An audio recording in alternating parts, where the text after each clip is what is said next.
টাঙ্গাইলে এবার তাঁতিরা শুরু করেছেন চাদর বোনা। অবিকল কাশ্মীরি চাদর কোনো কোনো ক্ষেত্রে গুণগত মানে কাশ্মীরি চাদরের থেকেও ভালো। তবে গত কয়েক বছর ভারতীয় চাদরের সাথে প্রতিযোগিতায় হোঁচট খায় শাল চাদর শিল্প। সরকারি সহযোগিতা পেলে এই এলাকা থেকে উৎপাদন করা সম্ভব বিশ্বমানের চাদর। টাঙ্গাইল থেকে শফিকুজ্জামান খান মোস্তফার পাঠানো রিপোর্ট, জানাচ্ছেন মাজহারুল আমিন শুভ।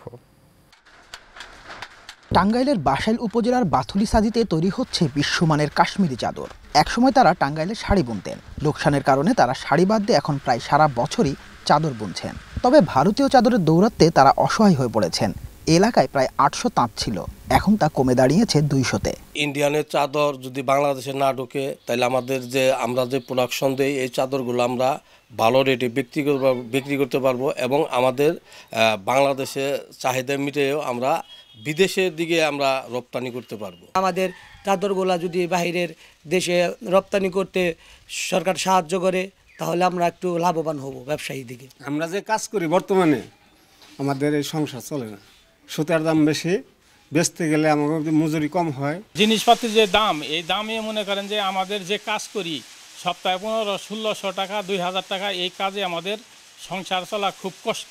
দেশীয় এই ক্ষুদ্র শিল্পটি বাঁচাতে হলে ভারত ও চীন থেকে চাদর আমদানি বন্ধ করতে হবে। পাশাপাশি সুতার দাম কমানো সহ সরকারি সুবিধা বাড়ানোর দাবি মালিক পক্ষের। চায়না এবং ইন্ডিয়ার মালের সাথে কোনো অংশেই আমাদের মাল খারাপ নয়, বরঞ্চ একটু ভালো।